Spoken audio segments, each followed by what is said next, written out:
Bago tayo magsimula, palike naman ang video para matulungan nyo kami. Malapit sa isang malaking talon, pinapanood ng isang alien na humanoid ang isang starship na umalis sa planeta bago kumuha ng isang palayok na may itim na likido na agad niyang tinikman. Kaagad na nagsimulang umepekto ang likido sa kanya, ginagawang itim ang balat at tinunaw ang DNA nito, na nagiging sanhi ng pagkahulog ng alien sa tubig. Ang katawan nito ay nagsimulang matunaw, na iniiwan ang DNA nito na maanod ng agos.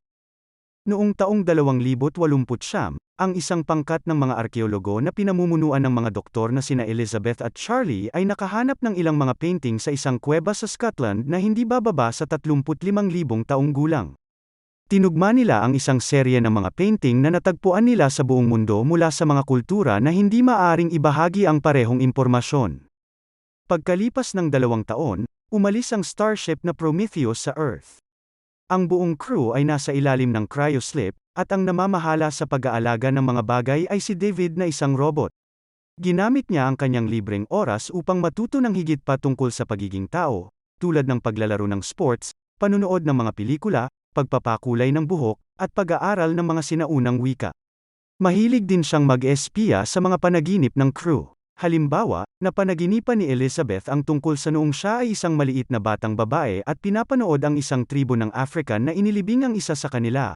Kinailangan ng kanyang ama na ipaliwanag sa kanya na ang bawat kultura ay may iba't ibang paniniwala pagdating sa kamatayan. Pagkatapos ng 2 taong paglalakbay, nakarating na ang barko sa destinasyon nito, at nagising na ang buong crew na binubuo ng mga mersenaryo at siyentipiko. Ang bawat isa ay nakakakuha ng oras upang makabawi mula sa mga epekto at upang makakuha ng ilang pagkain sa kanilang walang laman na tiyan. Bagaman si Captain Janek ay naglagay din ng Christmas tree dahil na-miss nila ang mga holidays. Ito'y itinuturing na walang saysay ni Meredith, ang taong namamahala sa pangangasiwa sa lahat ng paggawa ng kanilang mga trabaho ng tama. Kinalaunan, ang mission brief ay nagsimula, at pinanood nila Meredith ang holographic recording ni Peter, ang CEO ng Wayland Corporation, na siyang kumpanyang nagpopondo sa ekspedisyong ito. Ipinaliwanag niya na sa oras na mapanood nila ito ay patay na siya, at si David ang pinakamalapit na bagay sa isang anak na kailanman ay hindi siya magkakaroon. Noon pa man ay gustong malaman ni Peter kung saan tayo nanggaling at kung ano ang mangyayari kapag namatay tayo, kaya naman pinondohan niya ang ekspedisyong ito nang sumama sa kanya sina Elizabeth at Charlie na may dalang teorya. Kinuha ng mga doktor ang entablado at ipinaliwanag ang mga painting na natagpuan nila sa buong mundo na naglalarawan ng isang mapa ng bituin na maaring maghatid sa kanila sa isang planeta na may sariling araw na makakapagpanatili ng buhay, na kung nasaan sila ngayon. Sa palagay nila ang mapa na ito ay iniwan ng ilang dayuhan na tinawag ni Elizabeth na engineers, dahil sinasabi ng kanyang teorya na sila ang lumikha ng sangkatauhan, bagamat ang iba sa mga tripulante ay may pag-aalinlangan. Makalipas ang ilang sandali, ipinatawag ni Meredith ang mga doktor na pumunta sa kanyang pribadong kwarto, kung saan mayroon siyang sariling medical pod at self-contained life support. Ipinaliwanag ni Meredith na hindi siya naniniwala na ang mga scribble ng kuweba ay may ibig sabihin, at ginagawa niya ito para kay Peter, kaya responsibilidad niyang tiyaking hindi masasayang ang pera. Kung hahanapin ng mga doktor ang buhay, bawal silang makipag-ugnayan, kaya't nagtataka ang mga doktor kung bakit pa sila pumunta doon. Ginugol ni David ang huling 2 taon sa pag-aaral ng 12 ng mga sinaunang wika at sigurado siyang makakausap niya ang mga engineer, ngunit nang magpadala siya ng mensahe sa planeta, walang tumugon. Ang mga tripulante ay nagpasya na oras na upang lumapag at ang barko ay dumaan sa kapaligiran, at nakitang walang mga signal ng radyo o pinagmumula ng init, na nangangahulugan na walang sibilisasyon sa ibaba. Gayunpaman, napansin ni Charlie ang ilang mga tuwid na linya sa lupa na hindi maaring mangyari ng natural, at ang barko ay dumaong sa lugar na yon. Naghahanda ang mga tripulante sa ekspedisyon at nagsuot si David ng suit kahit na hindi niya ito kailangan dahil nilikha siya upang makihalubilo sa mga tao. Ang grupo ay sumakay ng iba't ibang sasakyan upang bisitahin ang isang parang simboryo na istruktura na hindi matukoy ng geologist na si Fifield kung ito ay natural o hindi, ngunit sigurado siyang guwang ito. Sa sandaling makapasok sila sa loob, nagpadala si Fifield ng 2 espesyal na probe na nagmamapa sa buong lugar, na nagpapahintulot sa kanila na mahanap ang kanilang daan sa serye ng mga koridor. Nang pumunta sila sa mas malalim, nakahanap sila ng pinagmumula ng tubig na pinainit ng sikat ng araw, at ang mga antas ng CO2 ay katanggap-tanggap. Habang sa labas ay toxic, sa loob naman ay madaling huminga.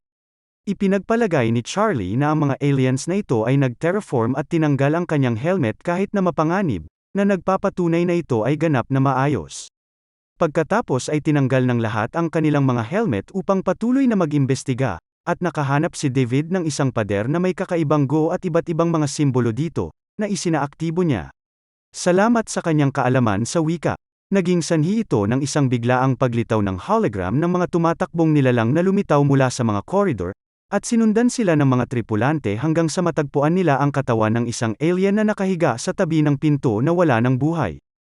Masasabi ni Fifield na ang sitwasyon ay nagiging mapanganib na at hindi nakakailanganin ng isang geologist, kaya nagpasya sila ng biologist na si Milburn na bumalik sa barko. Habang sinisiyasat ng mga doktor ang katawan, nagawa ni David na buksan ang pinto, at nakita nila ang ulo ng alien sa kabilang panig sa isang maayos na estado ng konserbasyon. Ang natitirang mga tripulante ay nakahanap ng higit pang mga katawan, na nagpapahiwatig na ang mga species ay wala na. Ang silid na ito ay may mga bulates sa loob, na nagpapakitang pwedeng mabuhay dito, ngunit isang manulitikong estatwa ng ulo ng humanoid, mga mural sa kisame, at isang grupo ng mga silindrong bato. Napansin ni David na ang mga silindro ay nagpapawis at sa lalong madaling panahon ang isa sa mga ito ay nagsimulang maglabas ng isang itim na organikong sangkap.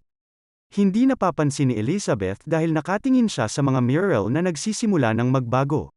Sa palagay niya ay naapektuhan nila ang atmosfera sa silid at kailangan na nilang umalis, kaya sinimulan nila ni Charlie na ilagay ang ulo sa bag upang kunin habang ninakaw naman ni David ang isa sa mga silindro nang maisip niya na ang kuweba ay isang libingan.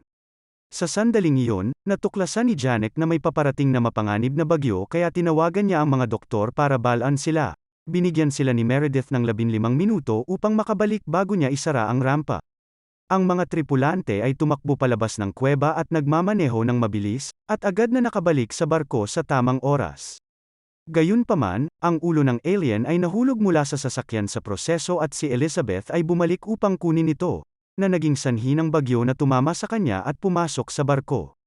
Sinubukan ni Charlie na iligtas siya sa pamamagitan ng pagmamaneho ng sasakyan sa hangin ngunit natigil din siya, at sa huli ay dapat silang hilahin ni David gamit ang isang hanay ng mga wire. Pagkatapos ay nagsimulang magtrabaho ang mga tripulante sa pag-decontaminate sa kanilang mga katawan at sa hangar, ngunit natuklasan lamang na hindi pa bumabalik sina Milburn at Fifield. Naligaw pala ang dalawang scientist sa loob ng kuweba.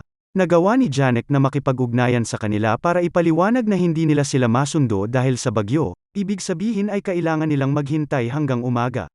Samantala, ini-sterilize ng team ang ulo at ang isang mabilis na pag-scan ay nagpapakita na ito ay hindi isang exoskeleton, ito ay isang helmet. Nang buksan nila ito, nakita nila ang ulo ng isang humanoid alien sa loob na may mga bagong cell na nagbabago sa noo nito. Kaya nagpasya silang magpatakbo ng isang stem line sa kanyang utak upang isipin na ito ay buhay. Ang kanilang ginawa ay gumana at ang mukha ay nagsimulang magkumpas, ngunit ang mga bagay ay mabilis na nasira at ang labis na pagpapasigla ay nagtapos sa pagsabog nito. Tinignang mabuti ni Elizabeth ang sample na kinuha niya mula sa ulo at natutuwa siyang matuklasan na tumutugma ang DNA nito sa isang tao. Ibig sabihin ay tama ang kanyang teorya at ang mga taong ito ang lumikha ng lahi ng tao. Samantala, nag-alok si David ng update sa isang cryoslip pod na may hawak na misteryosong tao. Walang ibang nakakaalam tungkol dito maliban kay Meredith, na pilit na hinihiling kay David na sabihin sa kanya kung ano ang sinabi ng tao. Sinabi lamang ni David na hiniling sa kanila na mas magsumikap pa. Pagkatapos ay pumunta si David upang siyasatin ang silindro na dinala niya ng pasekreto. At sa loob ay nakita niya ang isang bungkus ng mga kapsula na may itim na likido sa loob. Nagbigay ito sa kanya ng ideya, at nagpasya siyang bisitahin si Charlie upang uminom habang iniisip nila kung hanggang saan ang kaya nila upang makuha ang mga sagot na gusto nila. Pagkatapos, sinamahan ni Charlie si Elizabeth sa silid nito at doon ay naibahagi nito ang balita tungkol sa DNA, kaya nagdiwang sila sa pamamagitan ng pagkukulitan. Sa kuweba, tinitingnan nina Milburn at Fifield ang isang katakot-takot na tumpok ng katawan ng mga alien nang bigla silang makatanggap ng tawag mula kay Janek, na nagbabala sa kanila na ang scanner ay nakakita ng mga palatandaan ng isang bagay na may buhay sa malapit. Nagsimulang mag-alala ang siyentipiko, ngunit bigla na lamang na nawala ang ping sa scanner, at sinisisi ito ni Janek sa isang glitch. Kalaunan ay dumating sina Milburn at Fifield sa silid na may nakatayong bato at nakita ang itim na likido na lumalabas mula sa mga cylinder. Sa kanilang sorpresa, nakakita sila ng isang parang reptile na alien na lumalangoy sa likido, at nang lumapit si Milburn, ang nilalang ay kumapit sa kanyang braso upang subukang sirain ito. Pinutol ni Fifield ang nilalang upang tulungan siya nang biglang tumalsik ang nakakaagnas na likido ng alien sa kanyang helmet, na kinain ang plastik at umabot sa kanyang mukha. Habang naghihirap si Fifield sa sakit, nakapasok ang nilalang sa suit ni Milburn at pinatay siya. Kinaumagahan, nagising si Charlie na masama ang pakiramdam at napansin niyang may kakaiba sa kanyang mga mata. Tinawag ni Janek ang lahat upang ipaalam sa kanila na wala na ang bagyo ngunit hindi niya magawang makipag-ugnayan sa mga siyentipiko, kaya hahanapin na lang nila sila. Hindi rin mahanap ng kanyang mga tauhan ang glitch sa scan, kaya nangako si David na hahanapin niya ang probe at aayusin ito. Gayunpaman, habang naghahanap ang grupo sa kuweba, sinadya ni David na magpahuli at naglakbay mag-isa, at nagpadala ng recording ng kanyang nakita kay Meredith. Nakahanap siya ng isa pang silid na puno ng libu-libong cylinder at alien armor, pagkatapos ay dumaan sa isang koridor patungo sa isang silid na may isang tumpok ng mga cryoslip capsule. Pinutol ni David si Meredith bago paandarin ang isang makina sa gitna ng silid na nagpapakita sa kanya ng hologram ng mga inhinyero na tumitingin sa isang mapa ng bituin na kinabibilangan ng Earth. Nang matapos ang palabas, napansin ni David na kumikinang ang isa sa mga cryoslip capsule dahil may buhay pang inhinyero sa loob nito. Samantala, napansin ni Elizabeth na may sakit si Charlie, ngunit nagpatuloy pa rin siya. Nang sa wakas ay nahanap na nila ang katawan ni Milburn, lumapit sila para siyasatin ito at naging dahilan upang tumalon ang maliit na reptile alien at dumulas. Ngunit si Fifield ay wala kahit saan. Sa sandaling iyon, nagsimulang makaramdam ng matinding sakit si Charlie, kaya hiniling ni Elizabeth na bumalik ang lahat upang ihiwalay si Charlie. Pagbalik nila sa barko, ang balat ni Charlie ay nagsisimula ng umitim, at sinalubong sila ni Meredith sa garahe ng eroplano na may hawak na sandatang apoy dahil ayaw niyang sumakay si Charlie. Nagsimulang makipagtalo sa kanya sina Janek at Elizabeth, ngunit naisip ni Charlie na wala na siyang kinabukasan at kusa siyang pumunta kay Meredith upang pasabugin siya habang galit na nakatingin si Elizabeth. Makalipas ang ilang sandali, na-quarantine ang crew at sinuri ni David si Elizabeth upang matiyak na hindi siya nahawaan ni Charlie. Sa kanilang sorpresa, ang pagsusuri ay nagpapakita na siya ay 3 buwang buntis, na imposible dahil noong nakalipas na 3 buwan, siya ay nasa ilalim ng cryoslip. Ang fetus ay may katakot-takot na kakaibang hugis at gusto itong alisin ni Elizabeth, ngunit sinabi ni David na wala silang mga paraan o tauhan upang magawa ang naturang operasyon. Biglang sumakit ng husto ang tiyan ni Elizabeth, kaya tinurukom siya ni David ng gamot para makatulog siya. Makalipas ang ilang minuto, ginigising ng ilang tripulante si Elizabeth upang dalhin siya sa isang cryoslip capsule hanggang sa makapagpasya sila kung ano ang gagawin sa kanyang fetus.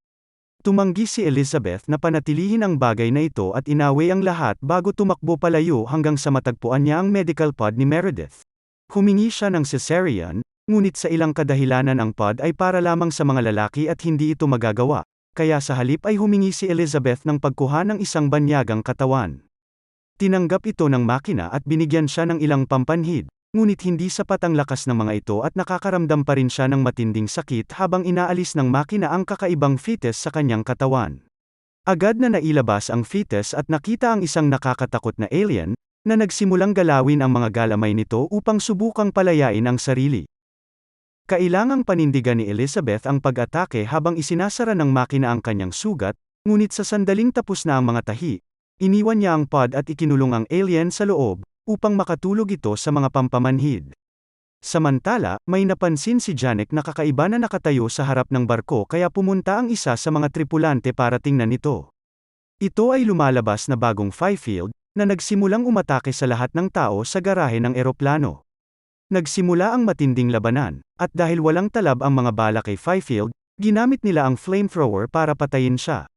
Naglibot-libot si Elizabeth sa barko hanggang sa makarating siya sa infirmary para humingi ng gamot, at doon ay nagulat siya nang matuklasan niyang buhay pa si Peter, siya ang lalaking nasa extra cryoslip na kausap ni David at para sa kanya ang medical pod.